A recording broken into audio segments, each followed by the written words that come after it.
Hello. Hello. Hi, everyone. Welcome to A Couple of Sassholes podcast. I'm Brooklyn Johnson. And I'm Heather Terry. And for anyone who doesn't know, this is our power hour of Let Me Move My Mic. Power hour of true crime where we talk about fucked up people doing fucked up shit, usually for fucked up reasons or sometimes for no reasons at all. And today, I can't give you a reason because my brain cannot compute the coding of this story. Can't compute. No, it's the Pladl family. And that's all I can say. If you know the last name, you know what the fuck we're about to get into.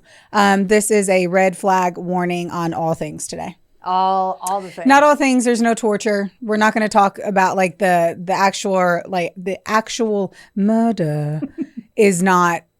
Sometimes we're like, let me tell you about torture for 20 minutes, like psychopaths. But this one is just a fucked up storyline.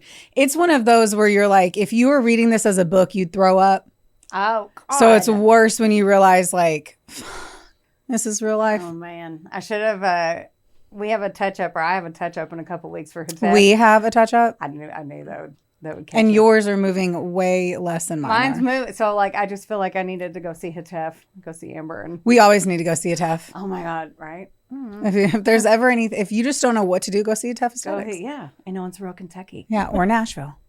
Okay, carry on. Okay, so I was looking up, like, because you told me your story was rich. So I was like a downer. So I was looking up stuff in the car 5 seconds ago. And apparently in Wilmington, North Carolina, back in May, there's a 19-year-old kid, and he was accused of being involved in an attempted shooting and assault. So he was with two other guys, and they saw him get in a light blue Acura. So he accidentally called 911 from the car after they did it. Like the kid did the shooting. So they were listening to it, and they hear him say Vesta, which is where they were going. Like it's a location. So they got the surveillance footage. They tracked the car all the whole time. Like he didn't even know his phone was on the phone with 911 the entire time. So they're just How did he accidentally call 911? Probably like, where they do the, SOS thing, like if you hold a button down too far. But they specifically put it in a interesting. Yeah. That's an interesting thing because they put it in a way to where you can't accidentally do it because obviously that like fucks up resources. Yeah. That happened to me once when I threw it in my purse in a certain way. Yeah. And I looked at my phone and it was calling 911. I was like, my mistake. You were in my purse type of deal. Yeah. But I'm just like, the odds of accidentally calling 911 after committing a crime is really like, talk about your guardian angel being like, and a fuck a you. Yeah, I know. And then because whenever people butt dial me and then it goes to my voicemail and it's like a 5-minute voicemail, I will listen to the entire thing. Oh my God. Yeah. I'm like, I want to hear what they're talking because I'm nosy. I admit it. That is an invasion of privacy. So they were holding their waistbands if they had guns on the surveillance. So then there's a thing called a shot spotter system, which it detected gunfire in the area, which I've never even heard of that at all. And then the kid was wearing an ankle monitor. So they put everything together just because of that. Like they had his location, they saw where his car was, and they literally heard him say where they were going in the car. So. Interesting. That's interesting. I don't have a lot on that. It just sounds like someone's dumb. Oh, yeah. Yeah. Yeah. And it's like you said, of all the things that lined up, it's like you called 911 after you did that on yourself. So stupid. And why would you, once more, guys, if I've said it once, I've said it 1,000 times. Yeah. You don't commit crimes with your cell phone or your iWatch. I've said your AirPods, fucking your ankle monitor that you haven't any digital anything. I wouldn't even bring one of your high school calculators at this point. What are those T83s? I couldn't fucking tell you. Is that what they had no idea that we were just going to be able to be like, ChatGPT, what's 15% of $283? I don't fucking know. I used to have a teacher that was like, you're not always going to have your calculator. Every teacher said that. But I'm like, yeah, but they're solar powered. So like, he's like, what if your batteries die? I'm like, they used to be solar powered. What did they think you were going to do? Grab a pen and a paper and like calculate the math of how much that shirt was off at Kohl's? Apparently. Fuck off. Everyone can fuck off. I'm very much in a mood of fuck off. Absolutely fuck off. If I could ask someone to do something right now, it'd be literally to fuck all the way off. All the way? all the way off, including this dude. Tell me this fucking story that you've been warning me about for. It's one of those where you print it and you're I was like, this doesn't feel right, motherfucker. Did you do front back? Yes, I was like, that does not look like 13 pages. Well, Jess isn't here to bitch, so I'm okay. She'll send us just the middle finger emoji when she's editing. All right. Well, I took my gum out, so I guess that's all I can say. Okay, I'm going to hop into my story because we have lots to do today. Today's a busy day. My library card's about to expire. Still didn't make it to the library before this, and I go out of town today at 5. So it is, I can't see my watch. It is 1:15. If I don't get my library card renewed today, it will expire. And I have a tantalizing book on Libby that I cannot, it's The Housewife. You have to, I don't know who the fuck wrote it. The Housewife people. It is delicious. It is delicious. Okay. I'm ready. A&E, Wikipedia, CBS News, NBC, Connecticut, Oxygen. There was a video on Facebook, The News and Observer. And then a Netflix show where I said, remind me at the end, and I will tell you, but I can't yet. But I kind of feel like I already blew the load out of this. But anyway, I already forget what it's called. And I was just watching it. I literally had started it, and then I had to, do my day job.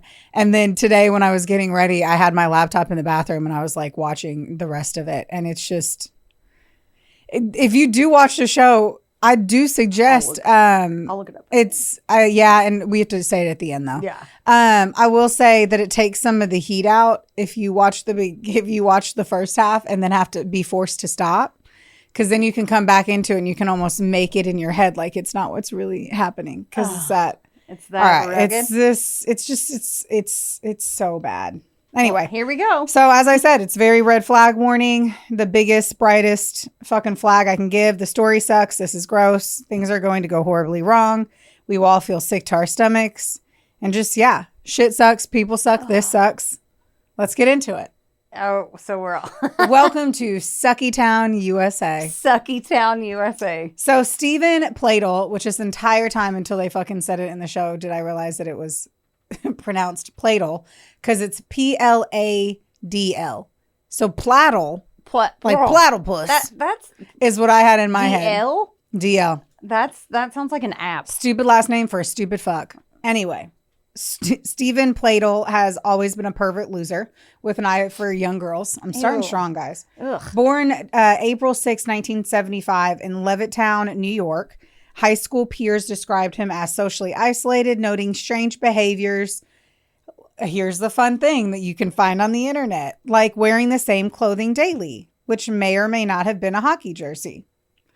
The random things that you can find. He just always had one on? Like he wore the same one every day. Happy Gilmore, huh? Okay. That likely led to some bullying, as one would imagine. There isn't a ton about him growing up, which means there likely wasn't anything out of the ordinary. Certainly nothing happened that would make you think of what I'm like. Nothing led up per se to this, except for, something else. But anyway, we'll get to that. So, and I say, well, not until maybe 1995. So Alyssa Bailey was born in 1980 in San Antonio, Texas. When she was 15, she's doing what we were all doing at 15, hanging out on those chat rooms. Oh my God. ASL. Oh. Age, sex, location. That's what you used to say. ASL. Not American Sign Language. That's I'm like, you didn't know I'm certified? I would love to do that. But anyway, ASL, age, sex, location. That's what you asked everybody. Heard that. This is where she met now 20-year-old Stephen Pladl. So let's insert some grooming into the conversation. Then this is what I'm saying. Like, he was gross. He's a gross fuck. He was 20 years old, fuck around 15-year-olds online. When there's no need. Now, once more, my husband is 4 years older than me. Yes, he's 4 years older. But you weren't 11 and he wasn't 15. Or 10 and 14. Or even 20 and fucking 16. All right. Like, I understand age, and I almost said age ain't nothing but a number, but fuck you, R. Kelly. Oh. Anyway, God, everyone sucks. I know. We get, this guy. Everyone is shitty. Yeah, we understand. Yes. But yes, like in this particular environment, it's still gross. Yeah. Now, for anyone who doesn't really know what grooming is, grooming refers to a pattern of behavior in which an older person builds trust and emotional dependence with a minor in order to begin or maintain an inappropriate sexual or romantic relationship. In retrospect, I feel for Alyssa really hard on this. She makes a small decision at the age of 15, talk to this cutie on the internet, and the rest of her life falls into place, whether or not that's where she wanted the pieces to lie. And here's the thing. Steven actually comes to visit her in Texas from his home in New York. Oh. Which I feel like is so spicy. What did she tell her parents? That's like older. He's a senior. Right? Like what he said. I'm like, how does just anyone comes to visit? Like, I don't know, 95. What? Like, I didn't know that was real. Anyway, as the relationship deepens, or the fact that she actually gets pregnant with his child at just the age of 16, 17, depending on when the fuck that happened, she ends up moving in with him in New York. Okay. So she moves. I can't even imagine what the actual fuck her parents are thinking in all of this. I could not even unpack it. I know that they're losing their shit, obviously, and wanting to say absolutely not. Only young ignorance would make you think that you could handle a child without family when you yourself are just a baby too. A lot of sad feelings go to Alyssa here, though. Like it's a depressing fact. She will later report that her marriage was filled with constant intimidation, where Steven's explosive temper resulted in frequent destruction of household objects, and he never seemed to be in a mood that wasn't just utterly fucking foul. Ugh. He was a poop nugget. The instability of the household peaked following the birth of their child, Denise, on January 29th, 1998. So only 5 years essentially after they had met. I said 5 years, I meant 3. Alyssa detailed a harrowing environment for the infant, this poor little baby. Alyssa alleged that Steven physically abused the child by pinching her until she was black and blue. Like, that would actually stop her from crying. Like, that makes no fucking sense. Yeah. Oh, you're crying. This will make you feel better. Here's a bruise. What a fuck Let face. me hurt you more. What a fuck face. And in particularly chilling instances, he would stuff the infant inside of a cooler to the point of near suffocation. And we are referencing like an ice chest, people. Because the baby was being a baby and was crying. He would put her into a freezer. I hate this already. Now, Alyssa would witness this, and she would rescue the baby the moment that he would go away. She would be fighting him, arguing, screaming at him, yada, yada. I don't even understand how the fuck you could handle this. No. I can't wrap my head around it. But I will say, Alyssa, in this particular case, she realizes that she feels like her daughter, Denise, will never be safe. Yeah. In Steven's fucking reach, basically. And so she made the painful decision to place her daughter up for adoption when the child was only 8 months old. Man. Now, while the Pladls remain together and they end up having 2 additional children, Denise began a parallel life as Katie Rose Fusco, physically removed from her biological father's influence for nearly 2 decades. So Denise, she gets adopted by the Fuscos, lives a good life. What's her new name again? Sorry. Katie Fusco. Katie. So Denise is now Katie. I will now reference her as Katie throughout. Cool. Okay. Time to not victim blame here, but I'm going to address the elephant that has now entered the room. And that is obviously that Alyssa stays with Steven even after all of this abuse. And what we have to remember is that she is still so young, right? He was likely her first love, her first lover sexually. He was older than her in an age that would make you feel safe, secure. You're already a female versus the male mentality, feminine versus masculine. I believe that obviously in this particular case, she was groomed into being with him, only knew of her life with him. Yeah. And likely believed that he was a mentor in a way and was like guiding her. You know what I mean? Yeah. So I hate to state anything here, but obviously there had to have been some brainwashing from an abuser, let alone, as I mentioned, someone that's older than you. Yeah. And also the fear of being alone, like you go through all that with someone. So they kind of trauma bonded too. And then like thinking about her mentality, like she probably had no support system because he isolated her. She was at least she had emotional abuse. So like her mentality was probably like, it's either this or I have nowhere to go. Like we don't know. So I feel like honestly it could happen to anybody, but especially a 16-year-old that was groomed by a douchebag. Yes. Away from their parents. Yeah. Isolated as fuck. Yeah, 100%. Okay, I'm off my soapbox. Now I will say, like, having additional kids with him when you know that he was abusive in that way, that's pretty brutal. That sucks. But I want to say, like, at least, you know, Denise/Katie got away, right? Mm-hmm. The environment provided by the Fusco family serves as a vital contrast to the Pladl household. Katie's upbringing was defined by stability and community integration. She was thriving in this home and was doing really well. I have a mosquito bite. I gotta get it. Oh my gosh. Did you get it? You have so many. So many. It look like there's like 25 on my legs, and then I have them all over my arms, and I'm just a itchy. There's two right here that kind of look like a vamp. They make me want to watch True Blood again. And I have no idea where that even came from. Like, when did those arrive? I have no idea. I don't know. So Anthony Charles, which is Tony Fusco, who was a retired corrections officer from the Federal Correctional Institute in Danbury, and his wife Kelly raised Katie in Dover, New York. Tony was regarded by his community as a super guy and a devoted neighbor.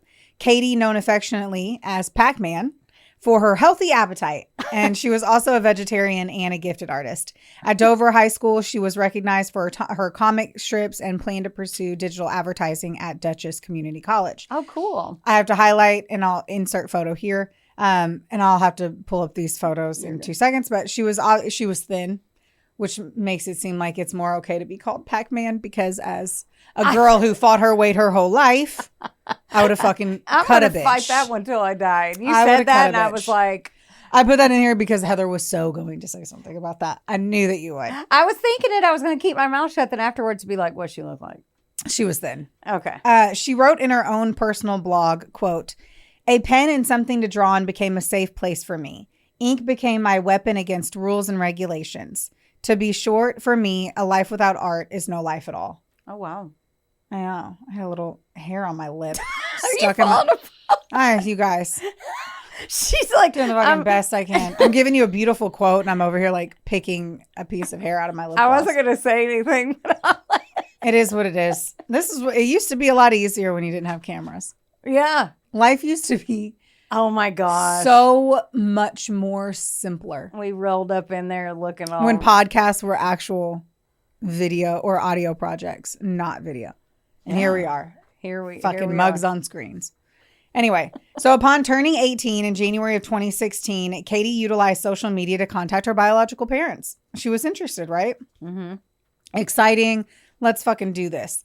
Well, this is where we run off the tracks, hit the ditch, jump through the air, and do a rollover, because we ain't coming back from this. Oh, no. While the initial reunion appeared positive, the influence of the Pladls was immediate.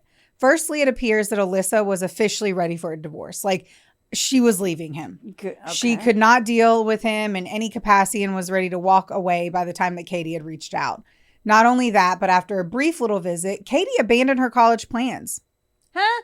And she moved to Virginia to reside with them in August of 2016. Oh, yeah. Like, what the fuck? No. Again, I think so much about her parents on this one, because, like, you already probably didn't want her feelings to be hurt by her reaching out to her biological parents who couldn't handle, right. You know, that's always a very fine line. Yeah, well, I mean, some of them are like close and all that stuff, but like, knowing that they were married and had kids together and they'd given her away. Yeah, like the parents are trying to be supportive, like you're an adult, you have the right, but then in the back of their head they're like, but why are we not good enough? Probably, I would feel that way. Like, I would not. I mean, like if she moved, I would not. I mean, at the end of the day, like that would kick me in the wiener. I'd be like, you're gonna move there though? You just met them. Yeah, because you want to get to know your biological parents, understand what about them you got, what kind of traits, like which one of them was an artist, which one of them could draw or paint, like did anyone have any musical talent, like the thought of understanding your genes, I think that would be very interesting. Yeah. Plus, you're 18, you're young. You want to experience life. Like, I could totally see them wanting to spend some time with them. Now, as for like moving in with them and then deciding not to go to school, I'd be more wrapped up on the not wanting to go to school, especially because in that time frame, like you had to. It was before ChatGPT. Like you needed a degree to be a designer like that and to be hired. Mm-hmm. So already, Like in the Netflix show, they show like Steven talking her out of going to school. I don't know if that's the case at all, but I would assume it. If he's a manipulator and a groomer, I would fully assume that he was the one who was like, oh, you don't need a college degree, yada, yada, yada. Yeah. I'd be more torn up about that. I would be like, yeah, totally move there, but put an amount of time. I'd be like, I would be like, move there. Yes, move there for, like, she went to visit them. I would have, and in that storyline, which once more, I don't know if that's like, I can't find on the fucking internet exactly how long it was. Yeah. That the intention was for her to be living there. But I would be like, yeah, stay there for the summer. Like, go delayed to school. Like, get to know them. But no. Like, you don't need to move there. Yeah, that's what I was saying. I was like... But you can't say it when you have kids. No, I said they're probably thinking it. Like, yeah, there's nothing you can do. There's no saying anything about this. Mm-hmm. So anyway, fuck all that. I feel bad for the fact that, yes, like, she chose her biological family over everything else versus her actual fucking future. Mm-hmm. It is a solid thought, though, that Steven likely told her that she didn't need to go to college. I already said that because she could do it without all that. And as I mentioned already, this is a time that you needed a degree. The arrival of Katie in the Henrico County home acted as a catalyst for the final collapse of Steven and Alyssa's marriage. So within weeks, the household dynamic shifted from a standard family reunification toward an overt domestic partnership between Steven and his biological daughter.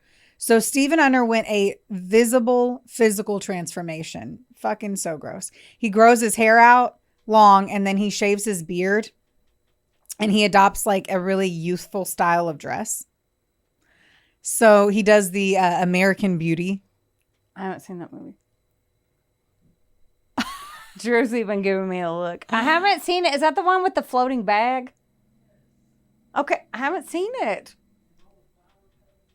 Oh, again, the more you could say, the more I don't know. He's like the flower petals and I got nothing. And it's insane. I just watched Not Another Teen Movie all the time, and they made fun of that in that movie. That's the only reason why I know there's a floating bag.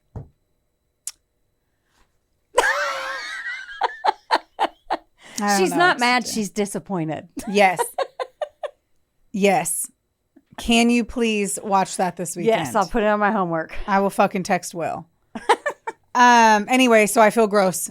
This is where this is the start of let's all feel dirty together. No. Clean it up. Alyssa's unease reached a breaking point when she discovered Steven sleeping on the floor of Katie's bedroom only 6 weeks after her arrival.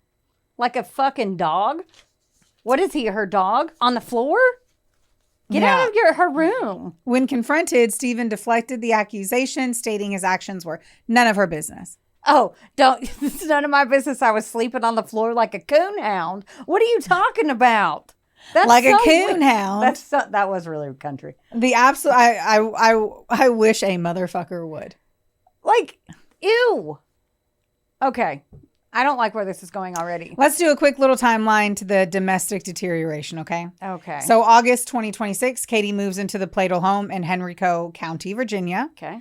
September, next month, Steven begins physical rejuvenation, if you will. Alyssa finds him sleeping on Katie's floor. Ew. October, okay? No. August, September, October, November. This is over 4 months, guys, okay? No. Steven and Katie's bond intensifies. Alyssa describes living on eggshells. Ew. November 2020 or 2016. The marriage fails. Alyssa moves out of the family home, okay? Alyssa's departure left the younger children in the home as the sole witnesses to the escalating relationship with the father and, yes, his daughter. So now, wait.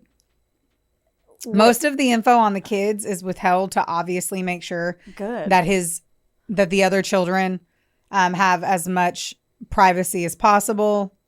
And I just want to mention that. So I guess after the fact that it was through their private observations and writings that the full extent of the incestuous union would eventually come to light. No. So unfortunately, the kids in this home are what tells everyone what happened. So imagine being, and from my understanding, they were daughters. And they're under 18. Like, they're still. No, they're like.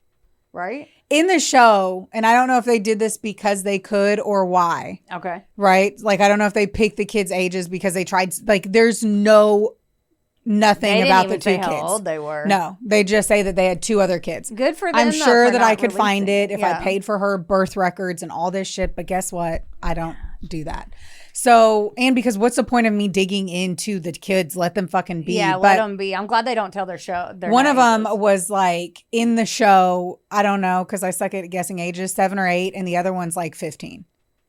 14, 15. Which, I mean, based on what you said, So, that kind of sounds. Imagine being the oldest one is the one that is like disgusted and feeling really uncomfortable Yeah. by witnessing what they're seeing here.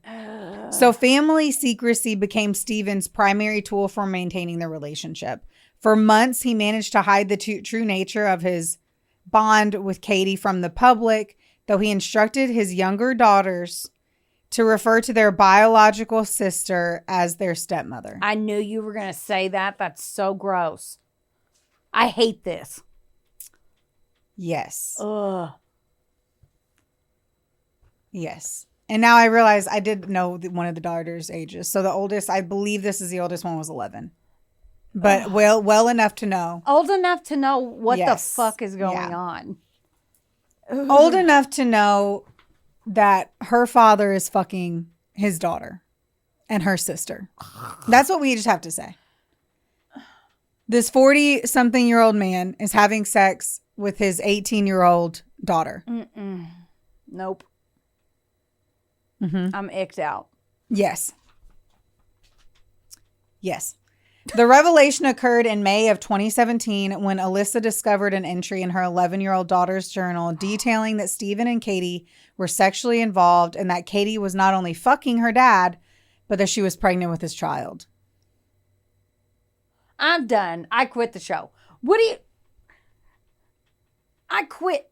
No. When Alyssa confronted Steven by phone, yes, phone, and not in person, face to face, preferably with a gun in her hand, but over the phone, he confirmed the report, simply stating, "It's okay, we're in love." Ew. I hate And he believed it. He believed that it was truly okay that they were in love. Oh. Yeah. In an effort to evade scrutiny, the couple moved to Knightdale, North Carolina, obviously, so that no one will understand. You come and you hang out in, like, I live, why am I telling anyone where I live? But I'm over here in Deer Valley, and I'm like, look, this is my biological daughter. We had to give her up. But here she is coming to visit us for the summer, and then I'm like, this is my wife. Yeah, like. I'm sorry. She didn't have plastic surgery. I know that is your fucking daughter. So stop fucking your daughter. Anyway. So they move. On July 20th, 2017, they traveled to Parkton, Maryland to do what, Heather? I don't know what you're going to say anymore. Just to get married. No. No biggie. Yes, Biggie. Father-daughter marriages are common. It's normal. Everything's fine and safe and okay. Ew. What, oh, my God. Would their dance at their wedding be called the daddy-daughter dance? Oh. Oh, my God. Isn't that so gross? Obviously, they're signing false statements on the marriage license. Oh, yeah. So they show in the Netflix movie, because I'm going to have to, I'm eventually going to get to another part that I struggle with really hard on here. But they had, like, she tells her parents. I was wondering about that. And they're like, you understand it's illegal. And she's like, yeah, well, we're just not going to disclose our relationship. And we're going to use we have different last names. So it'll be fine. No. No, I have a mosquito bite. It just appeared. No. And so they act like incest is not illegal. Like, I cannot explain to you the deliriousness of the fact that they truly act like it is not illegal to do that. I'm going to keep going. So modern laws, because I wanted to understand, why is incest illegal? And I am sure ChatGPT and I am flagged. I'm sure I'm flagged on asking, why is incest illegal? Oh, well, you get a cousin slide into your DMs or something after this and be like, hey, I heard. I just wanted to see your face. No, none of my cousins are hot. Okay. I keyed. That was the most Kentucky thing you've ever said. Right? Right? All my cousins are ugly. I know. Which I don't know if they are, now that I think about it. Well, unfortunately, I'm not one of those like super close families where your cousin is like one of your best friends. Yeah. I think that's super cool. Yeah. But like, I don't have that. So I'm just not. And I'm not going to marry her. So I mean, there's always time. No. So modern laws generally rest on three main reasons, not just one. Protecting against exploitation and coercion. So family relationships naturally involve power imbalances. A parent, grandparent, aunt, uncle, or older sibling often has authority, influence, or emotional control over younger relatives. Even when both people are adults, lawmakers have long argued that genuine consent can be difficult to evaluate within these relationships because of lifelong family dynamics. Number 2, protecting children from abuse. Today, many legal scholars view incest laws primarily as a way to deter and prosecute intrafamiliar sexual abuse. Most reported incest cases involve abuse rather than truly voluntary relationships. Yeah. Number 3, some may argue, please don't take this the wrong way, that this might be the most important part. Children, it's reducing genetic risk.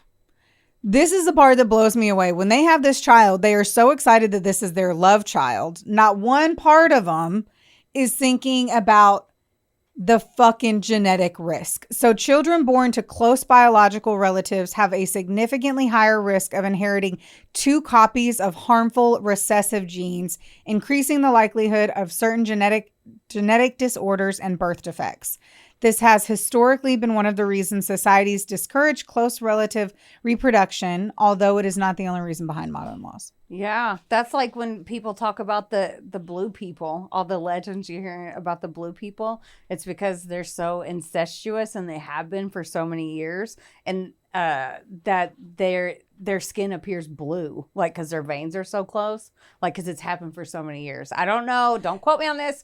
I don't know if it is. So that is not correct. So I read a book that was, yeah. I was like, she has to school. She was looking at me like I could feel it. No, because there was this book about that. It's a disease that took a very, very long time for them to figure out what it was, and it's not from incest. It's and it is from your veins and your skin being more transparent.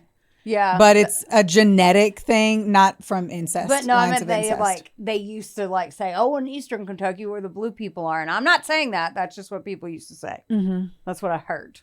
Like back, like a long time ago, and before this book was literally in the Appalachian area, and she was one of the first people, and everyone thought she was like a witch. No, not one part was talked about incest of it. They just thought that she was like crazy. Let's just pause while Heather looks it up. No, I believe you. I'm just. I mean, you're obviously looking it up. I'm just curious. I'll look it up. Yeah, how about we finish the story? Okay, so I don't even know how to handle telling you this next part. But her adopted parents, the Fuscos, attended the wedding ceremony. No, they didn't. Yes, they did. They watched their adopted daughter marry her biological father while she was pregnant with this kid. And they didn't say anything?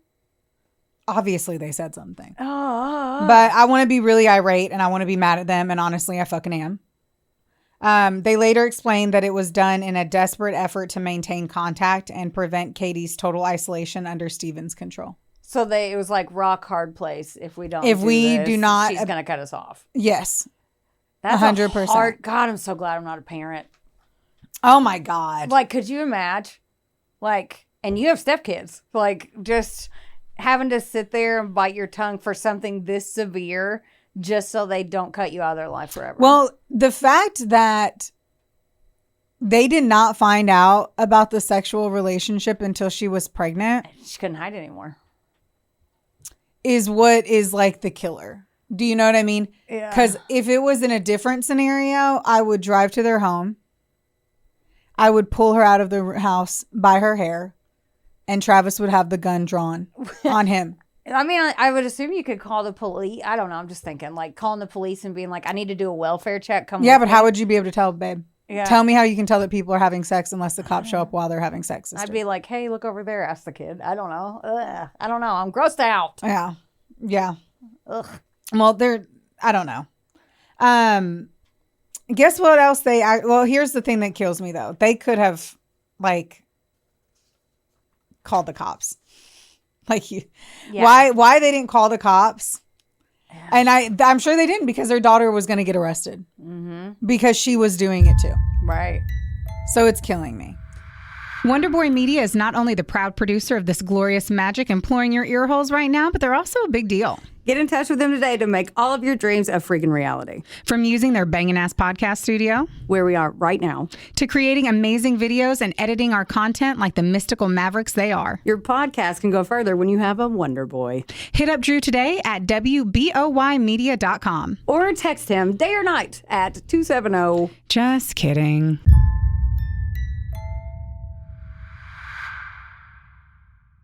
Does your face look like a mugshot lately? Then it is officially time for you to visit Hetef Aesthetics in Owensboro, Kentucky or Nashville, Tennessee. That's right. Go see our girl Amber Teasley and her team because they'll have your face and your skin look like a damn filter. And their staff is absolutely amazing. It's like a mini Botox party, which personally is my favorite. You leave looking fresher and you don't have a hangover. Another good thing is that if you go in there and you tell them that a couple of sassholes sent you, you get 15% off of everything. That's unbelievable. So if you have been considering getting that glow up and making that ex jealous, it's time. Okay, I paused and then I had Heather just look up the blue people thing because the way my brain works, I couldn't stop. So I was still right on the statement that it's a genetic condition. It's just that there was a family that was rurally located and they were indeed fucking each other and having kids, and which meant the genetic disposition of being blue. Yeah. Blue dum dee dum dum. I used to sing If I Was Green, I Would Die. I didn't know the words to that song. Shocking. Anyway, so Heather was right, but I was also right too. I feel like that was important. We were both right. Anyway, so yeah, they could have called the cops. Once more, I get it that their daughter would have been arrested. But it doesn't matter. She's fucking her dad, and that's gross. Yeah. The whole point of our show is to poke at stuff like that. Yes. We wouldn't know what we would do. We're just saying, I know what I would do. Yeah, yeah. I mean, I know what I would do. Yeah. I would call the cops. Oh, yeah. I'd be like, well, she's not really. I mean, how long were they together at this point? Like, she was like 18, 19. She was just a wee woman. Yes. So, it was not long enough. She doesn't have life experience. I'd be like, this is for your own good. Hate me now. You're going to thank me later. Yes. I mean, September 1st of 2017 is when she gives birth. So it's like, we're talking not really a calendar year here, but maybe a month. I already threw my papers on the ground, so I can't remember the original date. So yes, on September 1st of 2017, Katie gave birth to their son, Bennett Kieran Pladl. I love the name. Bennett That's a cute Kieran. name. The situation shifted into a criminal matter shortly thereafter when Alyssa, thank you, Alyssa, for being the smart adult here, ex-wife, reported, the incestuous marriage to authorities because who the fuck wouldn't? Now, I believe, like, in the show on Netflix, like, does this where she calls the cops the second she reads the journal. Mm-hmm. And that the journal was provided to her by Steven because Steven did not think it was wrong. Like, Steven was excited for her to know that he was having a kid. That's not the case. Like, that's how, that was a dramatized version of it. That's the little discretionary of the dramatic fucking changes that they do. But like, I'm pretty sure she just was reading her 11-year-old's daughter or a journal. Yeah. But, because they would so fucking mention that because that's adding so much psycho into the fucking mix. Like, we love chaos in media, so they would have really attached onto that. But at the end of the day, I don't know how long she waited from finding out. Like, she obviously knew that she was pregnant through the journal entry. Mm-hmm. And, that's what it was. Now I remember. The process took time. Yeah. So even if she found out about the journal and called the cops then, it would have taken them a while to be able to arrest them for the incest. That's a pretty off the wall accusation to make. That's not, they don't get that every day. No. So they're probably like, let's get all of our ducks in a row because double jeopardy. So, yeah. So I get that. But I just can't imagine her, after being abused that long, reading her 11-year-old daughter's journal that's still in that environment and having that weight on you after she escaped. I don't know. It's just, there's a lot of people that got fucked in this story. Yeah. And like Alyssa, I don't know, but I would assume because Steven was so manipulative that like he likely told Katie that they gave her up for adoption because Alyssa wouldn't stop partying and she didn't want a kid and this, and that. And like, it was her who didn't want you. I wanted you. Yep. All that shit. Oh, yeah. So whatever. The legal system's intervention on January of 2018 created a temporary barrier, but it also heightened the instability of Steven's mental state. Both were arrested and charged with incest with an adult. Charged with incest with an adult, adultery, and contributing to the delinquency of a minor. The last charge was related to the 2 younger children still living in the home. According to investigators, Steven told them to call Katie their stepmother and expose them to the incestuous relationship. Ew. Authorities alleged his conduct negatively affected their welfare, leading to this charge. Good for them for throwing that on there. I said, thank you, coppas.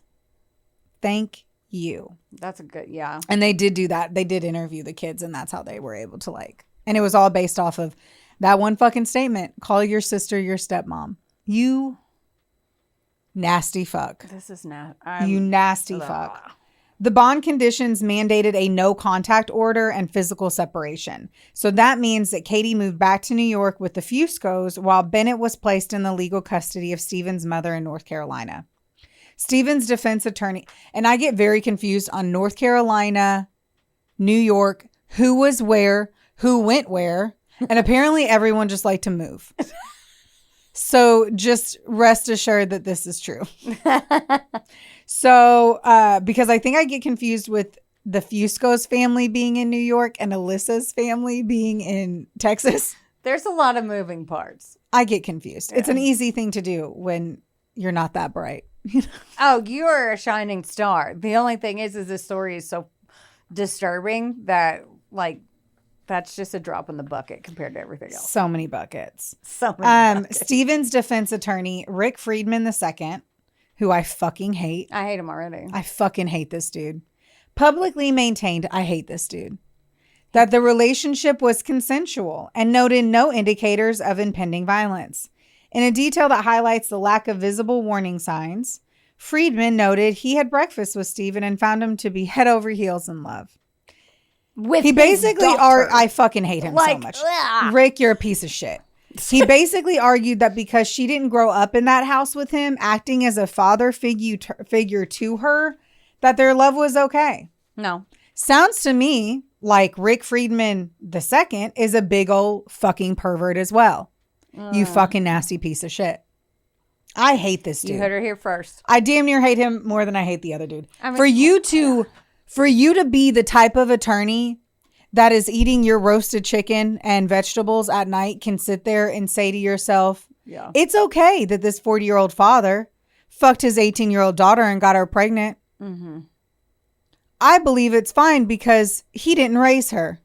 Go fuck yourself. Ew. Go fuck yourself. Yes. Fuck you. Fuck you, Rick. However, the internal logic of the relationship collapsed when Katie utilized her autonomy while away from Steven. In early April of 2018, Katie ended the relationship during a telephone call. Good. This act of independence served as the final trigger for everything that followed. Oh, no. So real quick, though, let's talk about why she may have ended the relationship, okay? No one really knows, but she finally got distance from him. They were now in hot water, right? They were exposed. Yeah. This is on the news. Oh, like, how would it not be? How would it not be? Yeah. And they had fucking felony charges against him. God. You're not allowed to marry your dad. I know. You're not allowed to marry your dad. I just think about like going to apply for a job and they do a background check and they see that. Oh, your name is being changed. You've already had 2 names in your life. I'm about to have a 3rd fucking name. I'd have to reach out to our Australian listeners and go over there and move with them. But I would never do that because it's nasty. I can't. Right. I can't. Yes, there's no getting away from this. No. Now, they have felony charges. Why once more no one's saying their child probably has mental health issues or some kind of genetic disposition? Because, father and daughter. Ugh. Yes. And the way she acted like it was no big deal, like as long as we just say that we had different last names, it's okay. I hate everything. Anyway, she was being supported by her, adoptive parents again, and she no longer had him in her face all the time. And she, my hope is that she had truly come to her senses. Like she had put it together and was like, yeah, that was weird. Yeah. I married him and got pregnant. Mm-hmm. And or if we just unpack the fact that he was so fucking old compared to her. Can I look? Yeah, look them all I up. want to see. Look I just everybody want to see in what them he looks like. Unfortunately, can I also just highlight? I can't. There's a photo of both of them together. Insert here. The photo of them together. They look alike as fuck. How do you spell the last name? It's Pladl. Oh. Wait, wait 2 seconds because I'm about to tell you the rest. And the second you do that, it's all up. Okay. They look so fucking similar. Like if she took after one of her parents, it was her dad. Okay. So it's even extra gross. And in the movie, they're like, put your hand up. And he's like, your hand looks like my hand. Ew.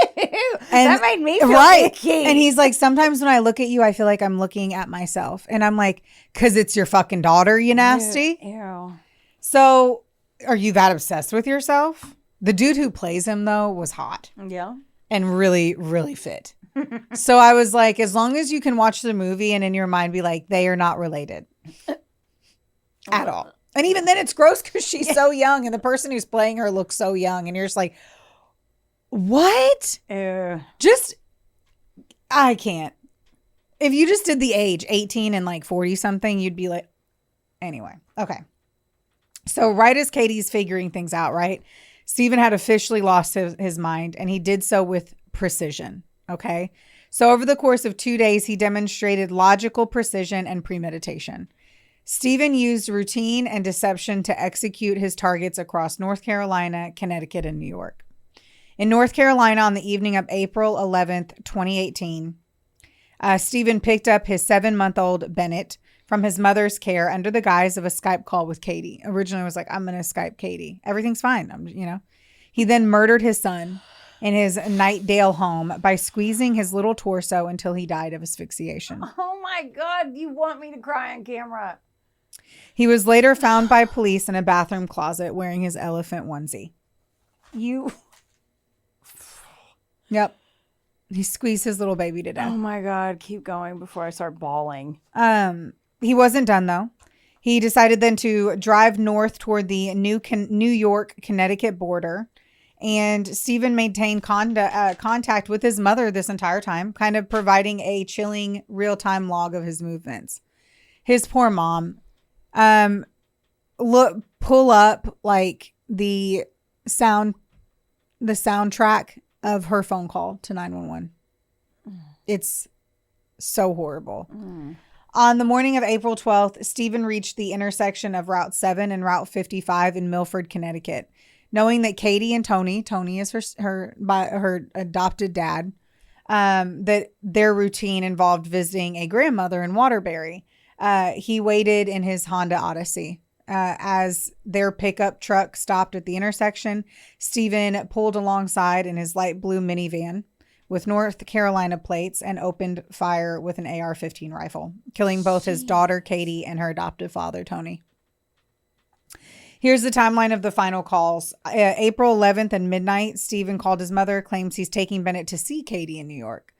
He had already killed Bennett.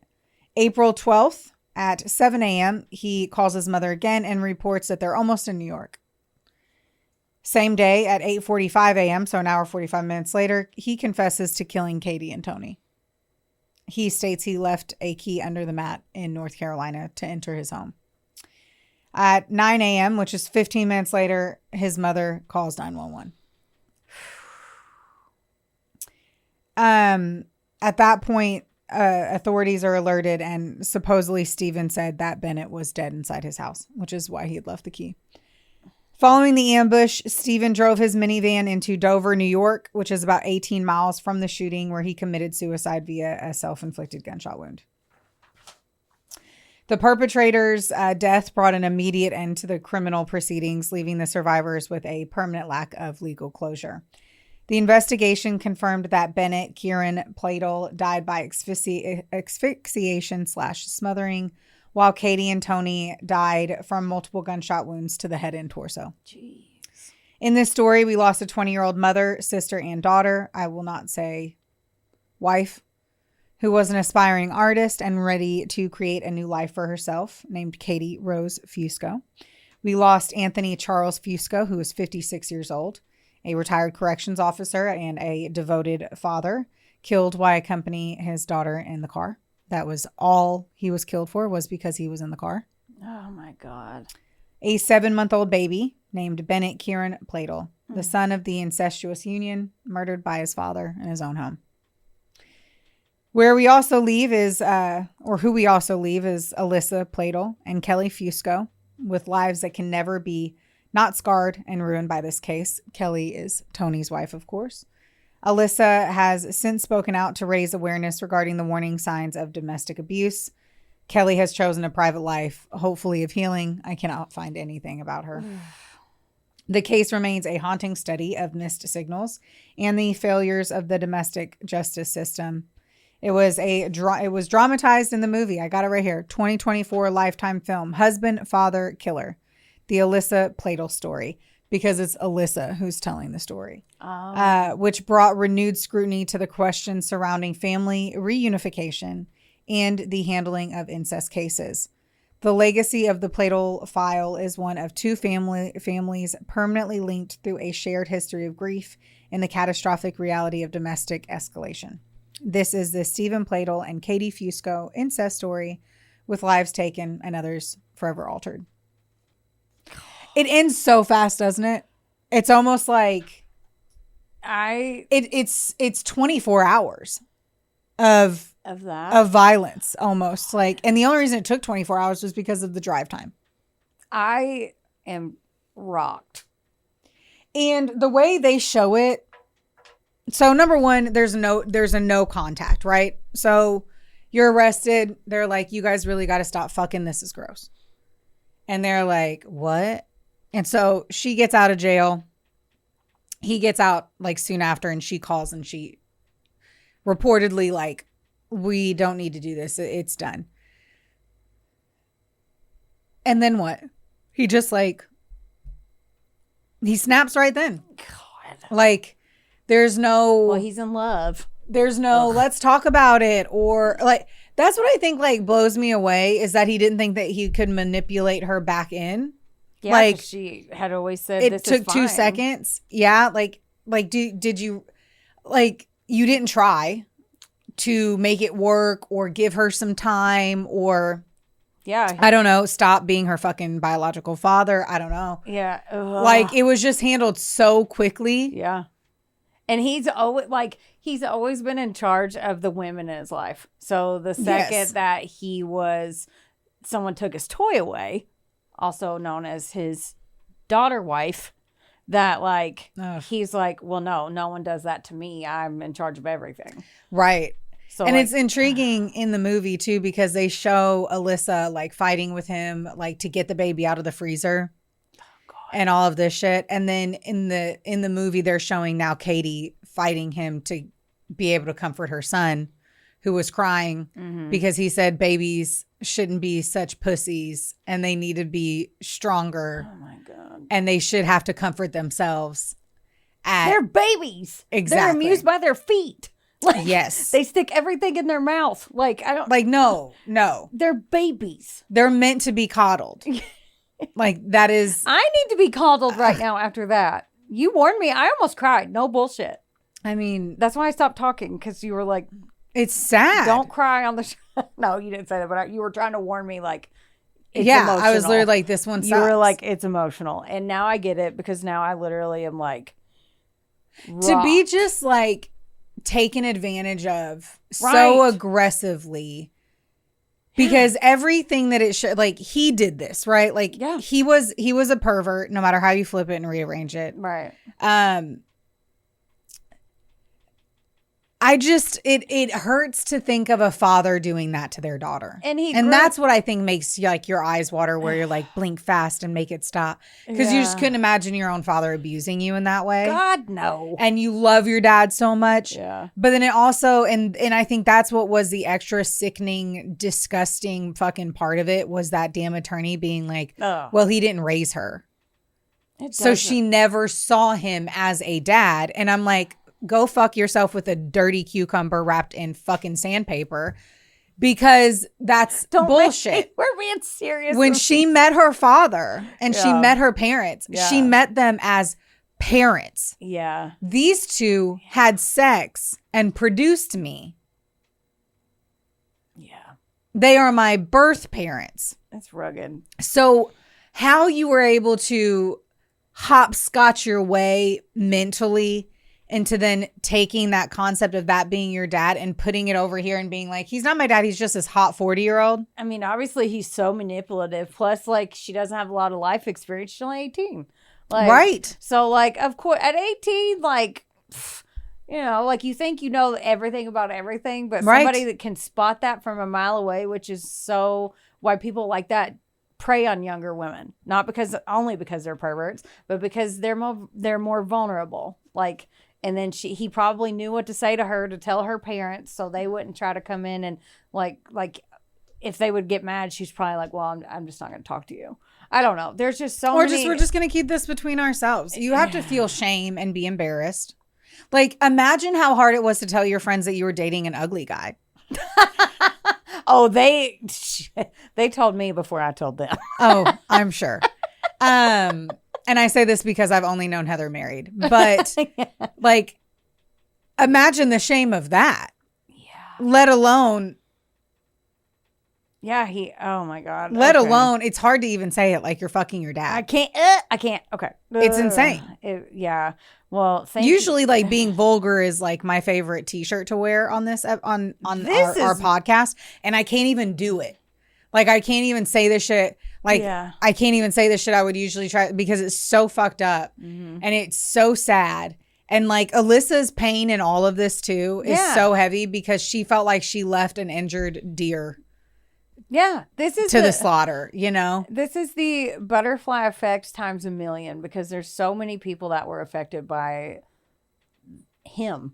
I'm going to say him. I don't have my phone, but you can look him up real quick. Okay. Oh, I mean, poor Kelly. Yeah, all of this. Fucking all of this. Tony's like Tony's wife, and it's just like, wow, I lost my daughter that they've raised since the baby was, what, 8 months old? I raised her as a baby all the way through. I couldn't fathom it either.